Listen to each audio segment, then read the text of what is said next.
자, 오늘은 여러분 성탄의 아침입니다.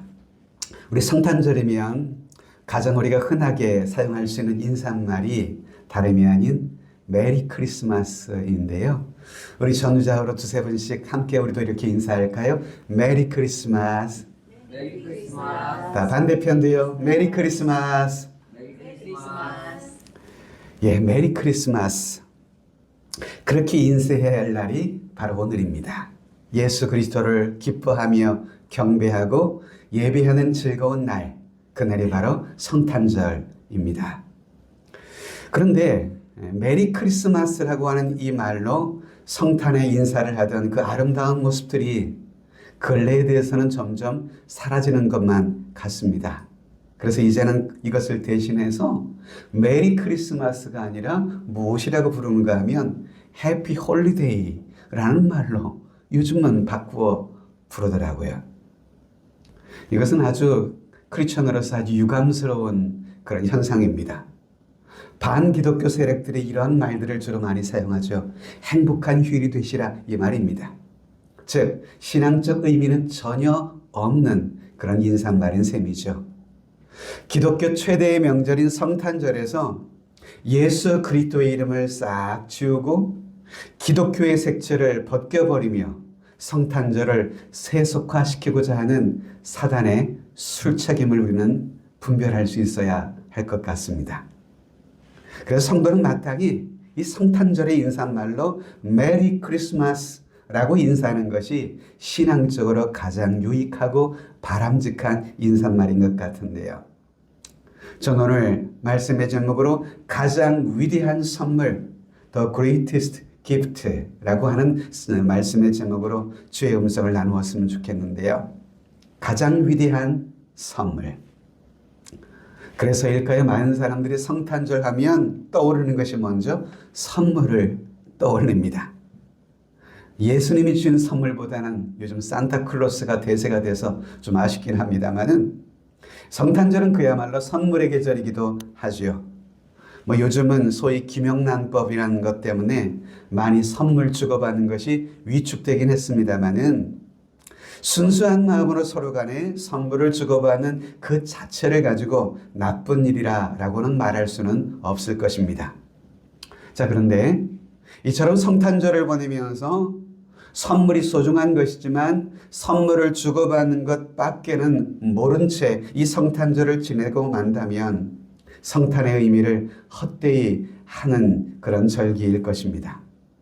이 성탄절이 왜 선물의 계절인지를 아는 것이 훨씬 더 중요하기 때문 아닐까요? 우리가 성탄절에 이렇게 기쁜 마음으로 선물을 서로 간에 나누는 그 이유는 2000년 전 이 땅에 오신 예수님으로부터 우리 모두는 그 어떤 것과 비교할 수 없는 큰 선물, greatest gift, 큰 위대한 선물을 우리가 받았기 때문입니다. 그렇다면 주님으로부터 우리가 받은 그 선물, 위대한 선물이라는 것은 과연 무엇일까? 오늘 본문 21절은 그것을 말씀해 주고 있습니다. 같이 읽어볼까요? 아들을 낳으리니 이름을 예수하라. 이는 그가 자기 백성을 그들의 죄에서 구원할 자이심이라 하니라. 이 땅에 오신 분, 하나님의 아들 예수, 그 예수라고 하는 이름의 뜻이 그분의 이름 속에 담겨 있죠. 여호와는 구원이시다. 주님이 우리를 구원하신다라고 하는 뜻이 그분의 이름 속에 담겨 있습니다.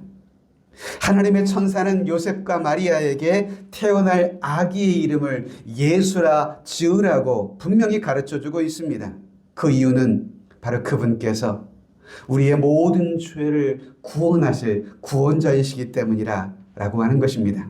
그렇습니다, 여러분. 이 땅에 오신 예수님을 통해서 하나님께서 우리에게 주시고자 하시는 가장 위대한 선물, 가장 귀한 선물은 무엇입니까? 죄로부터의 구원입니다. 죄로부터의 구원. 죄 있는 우리들에게 죄로부터의 구원보다 더 위대하고 더 소중하며 더 귀한 선물은 없을 것입니다. 그래서 그 기쁨으로 인해서 우리는 그 은혜를 받은 성도들은요, 성탄절이면 서로 간에 이 주신 기쁨을 가지고 선물을 주고받으며 나누고 사는 거죠. 자, 여러분, 이처럼 죄에서 구원받은 기쁨과 감격, 감사가 없이 그저 단순히 선물만 주고받는 것은 성탄의 의미를 바로 알지 못하고 지내는 것일 것입니다. 전 오늘의 성탄절이 사람들로부터 받는 선물의 즐거움보다도 우리 하나님께서 그 아들 예수 그리스도를 통해서 주시는 세상의 그 어느 것과 비교할 수 없는 오직 예수님을 통해서만 받을 수 있는 죄를 사함받는 구원의 기쁨, 그로 인한 감사가 넘치는 그런 성탄의 아침이 되었으면 좋겠습니다. 할렐루야, 아멘. 자, 그런데 우리가 먼저 생각할 것이 있어요. 그것이 뭐냐면 여러분, 구원이라는 것이 뭡니까? 10원에 1원 빠진 게 구원이 아니고요. 구원이라는 게 뭐예요? 여러분, 구원이 무엇인지를 말하기 위해서는 먼저 구원을 필요로 하는 문제 상황이 무엇인지를 알아야만 하는 것입니다. 자, 여러분, 구원이라는 것은 구원을 필요로 하는 문제 상황이 있다는 것을 전제로 구원이 필요한 것 아니겠습니까? 자, 그렇다면 그 구원을 우리가 필요로 하는 우리가 당한 문제 상황이라는 것이 과연 무엇일까요? 그것은 다름 아닌 우리의 죄, 그로 인한 결과 때문인 것입니다. 여러분, 인생의 모든 문제는 결국은 죄 때문에 발생합니다. 따라서 여러분, 우리의 죄의 문제를 해결하는 것, 그것이 곧 구원이라 말할 수 있는 것이죠. 인간이 지은 이 죄의 1차적인 결과는요, 이 죄는 우리 인생으로 하여금 죽음에 이르게 했다는 것입니다. 그래서 로마서 6장 23절에 보면 죄의 삭은 무엇이라고 말하고 있습니까? 사망이라고 말을 해요. 이 삭이라는 말은 결과, 주어진 대가라고 하는 뜻이 담겨 있는 말이죠. 인간이 죄를 지음으로 말미암아 인생에게 찾아온 그 죄의 대가가 뭐냐 하면 죽음이라고 하는, 사망이라는 대가입니다. 인류의 대표자로서 지음받은 아담과 하와의 이 불순종은 모든 인류로 하여금 죄에 빠지게 했습니다. 이에 대해서 로마서 5장에 보면 사도 바울은 이거에 대해서 이렇게 말씀하고 있어요. 12절에 한 사람으로 말미암아 죄가 세상에 들어오고 죄로 말미암아 사망이 들어왔나니 이와 같이 모든 사람이 죄를 지었으므로 사망이 모든 사람에게 이르렀느니라. 또한 17절에 보면 한 사람의 범죄로 말미암아 사망이 그 한 사람을 통하여 우리에게 어떤 노릇을 하고 있다고요? 왕 노릇을 하고 있다고 말합니다.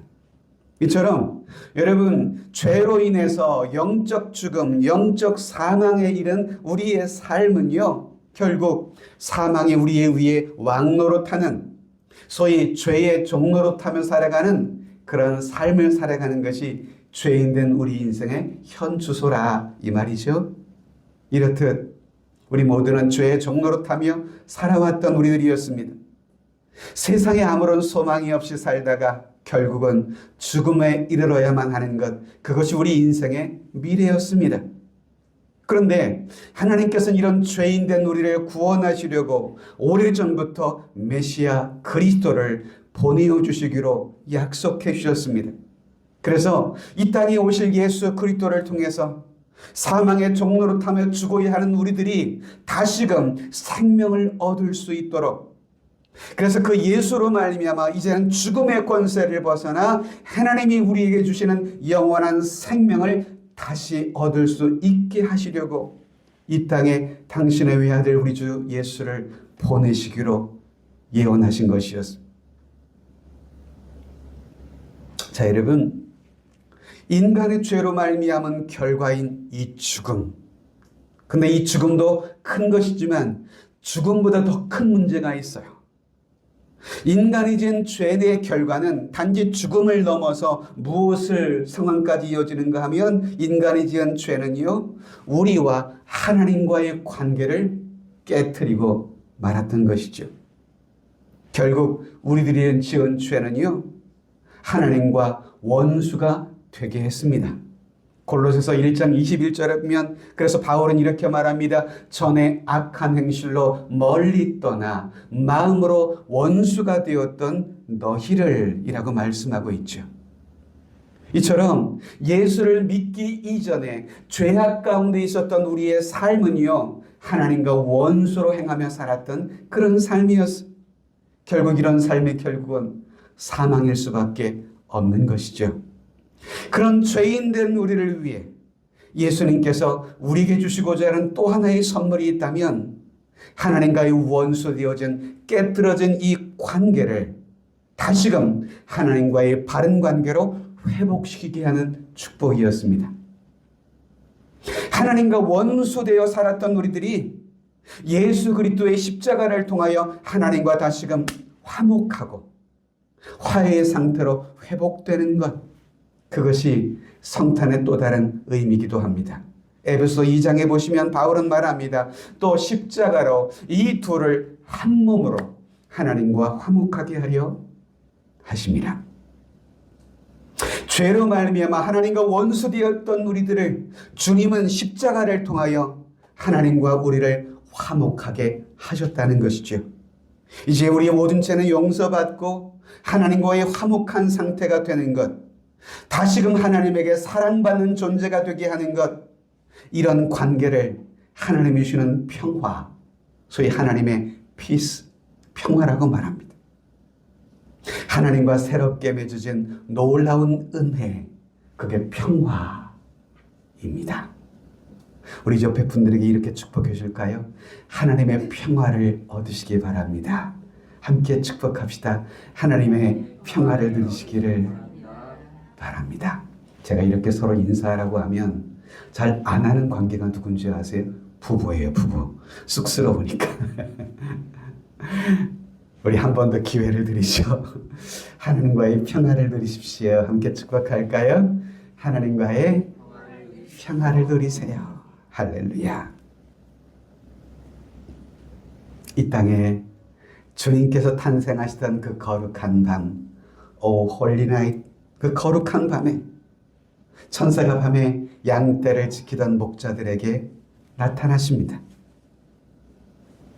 천사는 이 목자들에게 아기 예수 그리스도의 메시아의 탄생의 소식을 알립니다. 그때에 하늘의 수많은 천군과 천사들이 하나님을 찬송하는 모습을 누가복음 2장에 기록하고 있는데요. 우리 한번 같이 읽어보죠. 호련히 수많은 천군이 그 천사들과 함께 하나님을 찬송하여 이르되 지극히 높은 곳에서는 하나님께 영광이요 땅에서는 하나님이 기뻐하시는 사람들 중에 평화로다 하니라. 이 천사들의 찬송 속에서 우리 예수님의 탄생을 통해서 우리에게 주시고자 하시는 놀라운 축복이, 놀라운 선물이 무엇인지를 확인할 수가 있습니다. 이 땅에 오신 예수님의 탄생, 그분의 이 땅에 오심을 통해서 우리에게 주시는 놀라운 선물, 그것이 뭡니까? 평화입니다. 평화. 평화. 인간의 죄의 결과는 죽음이고 예수님께서 이 땅에 오심으로 우리에게 가져다 주신 선물은 하나님과의 화목을 통한 피스, 평화입니다. 그리고 영원한 생명을 얻는 것이죠. 자, 여러분, 예수님께서 우리의 죄를 대신하여 십자가를 지시고 돌아가심으로 말미암아 예수님께서 우리가 져야 할 죄의 대가인 십자가를 대신 치루어 주심으로 우리는 하나님과 다시금 화목을 이룰 수 있게 됐습니다. 이것이 바로 이 땅에 오신 그 예수님께서 저와 여러분들에게 주시는 최고의 선물, 가장 위대한 사랑의 선물인 셈입니다. 자, 그런데 인간의 죄로 말미암은 이 죄의 결과는 하나님과의 관계가 깨지는 것뿐 아니라 또 다른 관계까지 파괴하고 말았습니다. 하나님과의 관계가 앞서 보듯이 깨지게 되자 그 결과로요, 하나님의 형상으로 지음받은 사람과 사람과의 관계도 깨지기 시작합니다. 그래서 사람끼리 원수를 맺어가며 살아가기도 하고요. 그래서 여러분, 하나님에게 대한 아담과 하와의 범죄가 이후 어떤 결과로 그 가정에 나타납니까? 형 가인이 동생 가인을 돌로 쳐 살해하는 인류 최초의 살인이 아담과 하와의 가정 속에 벌어졌어요. 같은 형제끼리 죽고 죽이는 이 참사가 그 가정에 나타났어요. 서로 의지하고 서로 사랑하며 서로를 아끼고 살아가야 할 이 가족들 상호 간에 끔찍한 이 살인의 비극, 무엇 때문일까요? 죄가 가져온 비극이었습니다. 예수님께서 이 세상에 오셔서 저와 여러분들에게 주는 또 다른 선물이 있다면 이처럼 사람들 사이에 깨어진 이 바른 관계를 회복시키고자 하시는데 주님이 이 땅에 오신 목적이 또한 있습니다. 이처럼 예수님은 십자가를 통해서 우리와 하나님 사이를 화목케 하시고 또한 인간과 인간 상간에 막힌 담을 허물어 주셨어요. 그래서 에베소 2장에 보시면 이렇게 말씀합니다. 그는 우리의 화평이신지라 둘로 하나를 만드사 원수된 것 곧 중간에 막힌 담을 무엇으로 오셨다고요? 당신의 육체를 십자가에 못 박으심으로 원수된 서로 간에 막힌 담을 허물어 주셨다는 거예요. 그래서 이제는 서로가 사랑하고 용서하고 화해하며 하나가 되도록 하나님께서는 십자가를 통해서 우리에게 놀라운 은혜의 선물을 주시는 것입니다. 그렇습니다, 여러분. 예수님께서는 하나님과 우리 인간을 화목하게 하신 이후에 또한 인간과 인간들 상호 간에 서로 화목하는 길을 십자가를 통해서 열어주신 거예요. 십자가를 통해 그분의 희생을 통해서 하나님과 우리 사이의 수직적인 관계뿐 아니라 인간들 상호 간의 수평적인 관계 또한 회복하게 하시는 것, 그것이 주님의 십자가입니다. 십자가는 수직과 수평으로 나누어 있잖아요. 수직은 하나님과 우리와의 관계를, 수평은 우리 서로와 서로 간의 관계를 맺어지는 그런 것들, 그것이 십자가를 통해서 이루어지는 은혜인 것이죠. 자, 여러분, 예수님께서 우리에게 가져다 주신 1차적 선물은 생명, 구원이라고 했는데요. 우리가 이처럼 예수님으로부터 이 놀라운 생명을, 이 놀라운 구원을 선물로 받은 내 삶의 증거, 그것이 뭘까요? 내가 이 하나님의 놀라운 선물을 받은 자임을, 그래서 그 주님이 주시는 선물로 인하여 내가 구원받은 자라고 하는 그 내 삶의 증거, 무엇일까요? 그것은 우리가 서로 사랑할 줄 알게 되는 삶입니다. 사도 요한은 요한일서에서 그래서 이렇게 말합니다. 우리는 형제를 사랑함으로 사망에서 옮겨 생명으로 들어간 줄을 무엇하거니와 알거니와, 그러나 사랑하지 아니하는 자는 여전히 사망에 머물러 있는 자니라 말씀하고 있어요. 우리가 서로를 사랑할 줄 아는 것, 우리가 우리의 형제를, 우리 믿음의 자매를 사랑할 줄 아는 삶, 그것이야말로 내가 주님으로부터 참으로 생명을 얻은 자라고 하는 것을 증거하는 증거라고 하는 말씀인 것입니다. 그래서 요한은 계속해서 만일 우리들이 믿는다고 하면서 서로 사랑하지 못하고 미워하며 살아가게 된다면 여러분 어떤 사람이라는 거예요?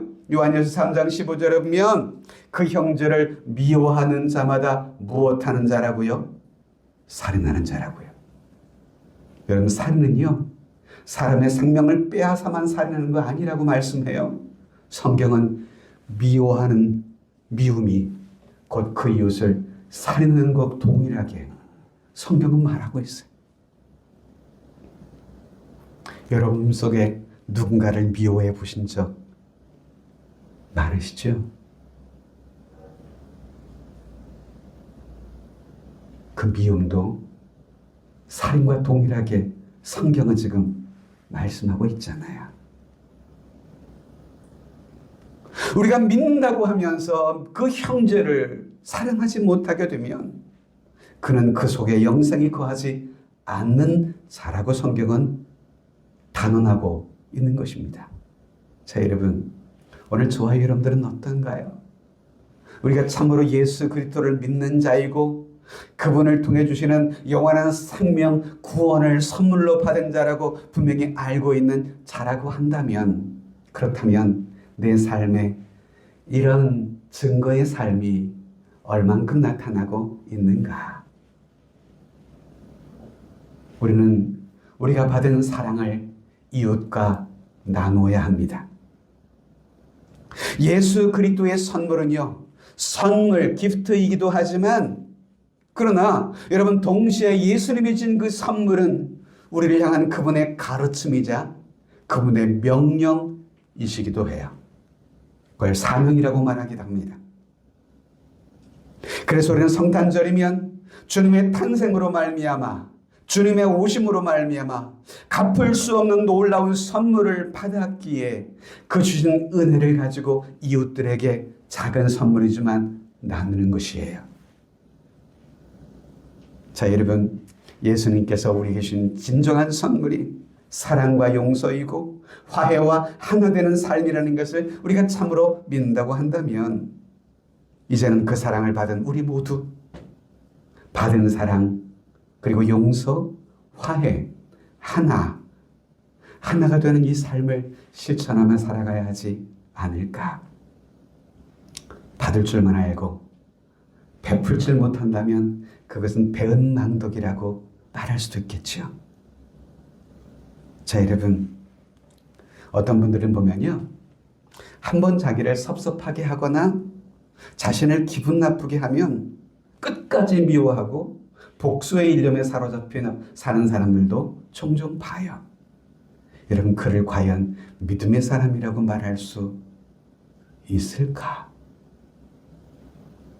이걸 잘 못하는 게 오히려 크리스천들이에요. 그래서 목사들끼리 그런 얘기를 해요. 일반 세상의 사람들은 서로 이렇게 싸우다가 그러면 막걸리 한 대 좀 마시면서 그냥 야야 이러면서 그냥 화해를 하고 푸는데, 이 예수 믿는 사람들끼리 맺어 꼬인 이 관계는요, 풀 방법이 없다는 거예요. 목사님들이 하는 얘기들이 그래요. 참 믿는다고 하면서 왜 이럴까? 그의 믿음이라는 것은 과연 무엇일까? 그들에게 주신 하나님이 주시는 생명의 선물이란 생명의 가치가 무엇인지를 참으로 깨닫는 것일까? 의문이 들지 않을 수가 없어요. 요한일서 4장 9절에 보면, 그래서 사도 요한은 우리에게 이렇게 말하고 있어요. 하나님의 사랑이 우리에게 이렇게 나타난 바 되었으니 하나님이 자기의 독생자를 세상에 보내심은 그로 말미암아 우리를 살리려 하심이라. 사랑은 여기 있으니 우리가 하나님을 사랑한 것이 아니요 하나님이 우리를 사랑하사 우리 죄를 속하기 위하여 화목제물로 그 아들을 보내셨음이라. 사랑하는 자들아, 하나님이 이같이 우리를 사랑하셨은즉 우리도 서로 사랑하는 것이 무엇하다고요? 마땅하다고요.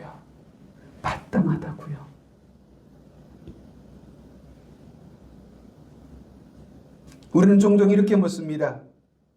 나에게 잘해줘야 나도 잘해주지. 이것은 신앙적 논리가 아니에요. 신앙적 논리는요, 그의 태도, 그가 내게 보이는 반응에 상관없이 나는 그를 사랑하는 것입니다. 주님이 우리에게 그런 사랑을 주셨잖아요. 우리가 죄인 되었을 그때 주님께서는 우리를 위하여 십자가를 지사 우리를 구원하셨잖아요. 내가 구원을 받을 만한 어떤 행위, 구원을 받을 만한 어떤 노력, 선한 행실 때문에 구원받은 건 아니었잖아요. 우리가 주님으로부터 구원을 받을 때 내가 구원을 받을 만한 어떤 증거가 있어서 받은 분 여기 계시던가요? 아니요. 그런데 그런 은혜를 받은 우리들은 왜 남들에게 먼저 조건을 거는 것일까요? 내가 나한테 잘해주면 나도 잘해줄게. 이것은 세상의 조건부적인 사랑이죠. 이것은 아가페적인 사랑이 아닌 것입니다. 우리 주님이 십자가를 통해서 우리에게 주신 사랑은요, 아가페, 값없이 조건 없이 주는 사랑인 것입니다. 사도 바울도 이에 대해서 로마서 12장에 이렇게 가르쳐 줍니다. 할 수 있거든요. 너희로서는 모든 사람과 더불어 화목하라. 내 사랑하는 자들아, 너희가 친히 원수를 갚지 말고 하나님의 진노하심에 맡기라. 기록되었을 때 원수 갚는 것이 내게 있으니 내가 갚으리라고 주께서 말씀하시니라. 자, 여러분, 주님이 우리와 화목하셨듯, 우리가 이웃과 화목할 수 있는 선물을 주셨듯, 이제 우리는 할 수 있는 대로 모든 사람과 더불어 화목의 삶을 살아야 해요. 할렐루야. 아멘이십니까, 여러분? 오늘 인원도 적은데 대답도 적으면 제가 힘이 안 납니다.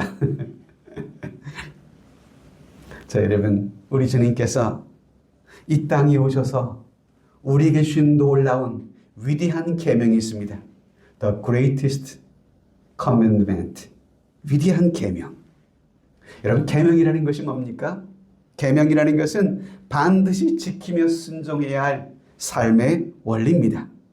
어느 날 한 율법사가 예수님에게 나와 질문합니다. 선생님, 율법 중에서 가장 큰 계명인 무엇입니까? 라고 질문을 합니다. 그 질문에 대해서 마태복음 22장에 예수님께서 이렇게 답을 하십니다. 예수께서 이르시되 내 마음을 다하고 목숨을 다하고 뜻을 다하여 주 너희 하나님을 사랑하라 하셨으니 이것이 크고 첫째 되는 계명이요 둘째도 그와 같으니 내 이웃을 내 자신같이 사랑하라 하셨으니. 여러분, 하나님으로부터 이 놀라운 선물과 은혜를 받은 그리스도인에게 주어진 가장 위대한 계명, 우리가 이 땅을 살아가면서 반드시 지키며 순종해야 할 삶의 원리, 그 계명은요, 하나님을 위로는 사랑하고 그리고 옆으로는 이웃을 사랑하며 사는 삶. 이것이 모든 믿는 자들에게 주신 위대한 계명입니다. 또한 주님께서 부활하시고 승천하시기 전에 제자들에게 남기신 마지막 명령이 주어집니다. 주님이 주신 이 마지막 명령은요, 가고 오는 모든 세대의 하나님의 백성들에게 주는 가장 위대한 사명이라고 말할 수 있습니다. 뭡니까? The greatest commission. 더 위대한 사명이라고 말할 수 있죠. 그것이 마태복음 28장에 나오고 있는데요. 이거 같이 읽어볼까요? 시작. 그러므로 너희는 가서 모든 민족을 제자로 삼아 아버지와 아들과 성령의 이름으로 세례를 베풀고 내가 너희에게 분부한 모든 것을 가르쳐 지키게 하라. 볼지어다 내가 세상 끝날까지 너희와 항상 함께 있으리라 하시니라. 이것이 우리 주님께서 가고 오는 모든 하나님의 백성들에게 주신 위대한 사명입니다. 이웃들에게 이 복음을 전하라는 것.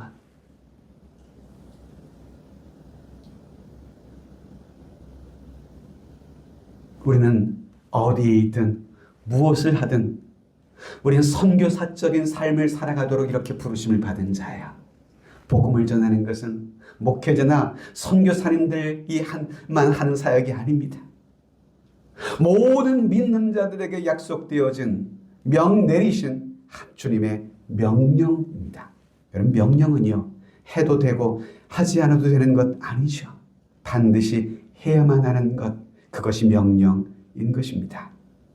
자, 여러분, 이 땅에 주님께서 교회를 세우신 목적, 교회가 이 땅에 존재하고 있는 목적, 구원받은 성도로서 이 땅을 살아가면서 우리가 잊지 말고 반드시 실천하며 순종해야 할 가장 중대한 계명과 가장 중요한 사명, 그것은 뭡니까? 하나님을 사랑하고 이웃을 사랑하며 사는 삶. 그것이 위대한 계명이고, 또한 주를 알지 못하고 있는 우리 이웃들, 우리 가족들에게 이 주 예수 그리스도의 복음을 전하여 저들로 구원을 얻을 수 있도록, 저들도 영생을 얻고 저 영원한 천국에 들어갈 수 있도록 우리는 이 복음을 전하는 자로 부름을 받았습니다. 이것이 위대한 사명입니다. 우린 성도에게 위대한 계명, 위대한 사명, 이것이 우리들에게 주어진 삶의 중요한 두 기둥입니다. 교회가 존재하는 두 목적이기도 합니다. 저는 오늘 온 세계와 특별히 우리 조국 대한민국을 보면 그 어느 때보다도 사랑과 용서, 화해와 하나됨이 절실히 요구되고 있는 현실이 아닌가 하는 생각을 해보게 돼요. 서로를 미워하고 서로를 용서하지 못하고 반목하며 갈라져 있는 우리 조국의 안타까운 현실들, 지역 간에, 이념 간에, 세대 간에, 또한 젠더 이슈로 서로 갈라져 있는 우리 사회의 모습들, 끝없이 갈라져 다투며 분쟁하는 이것은 결코 하나님이 우리에게 바라시는 삶의 모습은 아닌 것입니다. 자, 여러분, 구원받은 저와 여러분들이요, 이러한 현실 속에서일지라도 우리는 하나님의 방법, 하나님이 주신 계명과 그리고 사명을 쫓아 순종하며 살아가야 합니다. 위로는 하나님을 향하여, 그리고 옆으로는 이웃을 향하여 받은 사랑을 전하고 나누며 살아가야만 합니다. 여러분, 우리 세종하람교회가 존재하는 목적, 바로 이것이 나를 구원하신 주님의 동일하신 목적이기도 합니다. 저희 가정이 올해는 집에 이렇게 성탄 추리를 하지 않았습니다. 우리 아내와 금년은 하지 말자.